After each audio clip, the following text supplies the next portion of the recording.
Imagine a quiet evening in a Rio de Janeiro home. The sound of laughter suddenly turns to screams as a lover grabs a gun. One shot rings out, and a life is tragically cut short. This isn't a scene from a movie. It's the grim reality of a rising nightmare in Brazil.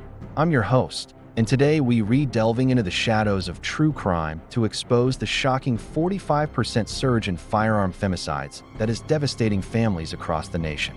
Stay with me, because this story is more than just a headline. It could help save a life. The story broke in mid-August 2025 when the Fogo Cruzado Institute released a bombshell report.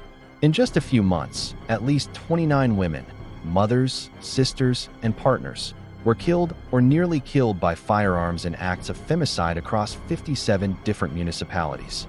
That's a staggering 45% jump compared to the same period in 2024. But these aren't just statistics. These are real people. The most chilling part?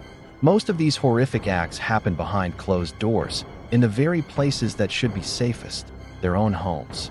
They were fueled by jealousy, the desire for control, and unchecked rage. In over 80% of these cases, it was an intimate partner who pulled the trigger, turning declarations of love into a death sentence. From the bustling streets of São Paulo to quiet rural towns, it seems no place is truly safe when passion turns violent. Let's put a face to these numbers. Consider Maria, a 32-year-old from Bahia. Her story is tragically common. On July 15, 2025, after months of escalating threats, her ex-partner broke into her home with a gun.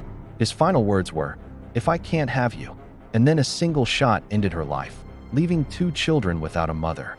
Or take Ana in Minas Gerais, who survived an attempt on her life but is now scarred forever, both physically and emotionally. Her partner's jealousy over a simple text message nearly cost her everything. The Brazilian Yearbook of Public Security confirms this terrifying trend, reporting 1,492 femicides in 2024 alone, with firearms becoming an increasingly common weapon. In São Paulo, the numbers reached a record high of 166 by August 2025. Experts point to a toxic cocktail of factors: easier access to guns, a deeply ingrained culture of machismo, and a failure to act on red flags. And the most frightening part? Massive underreporting means the true scale of this silent war, as DW calls it, is likely far greater, with estimates suggesting up to 1,500 women are lost to this plague every year. So, why is this happening now? The lingering stress from the pandemic, combined with previously relaxed gun laws, has created a perfect storm. The motive is often labeled as a crime of passion, and statistics back this up, with jealousy cited in over 81% of cases according to state reports. But the impact ripples far beyond the immediate tragedy. It shatters communities, traumatizes children, and leaves an entire nation living on edge. Yet, in the midst of this darkness, heroes are emerging. Activists at organizations like Fogo Cruzado are meticulously mapping every single incident, using data to push for meaningful change. This is also a global wake-up call. Similar spikes in domestic violence involving firearms in places like the United States and South Africa prove that this kind of violence knows no borders. This isn't just about data. It's a call to action against an enemy that lives among us. This crisis demands that we all take action. If you or someone you know is in a volatile relationship, learn to recognize the warning signs: controlling behavior, isolation from friends and family, and verbal or physical threats. Please reach out for help. In Brazil, you can call the 180 hotline.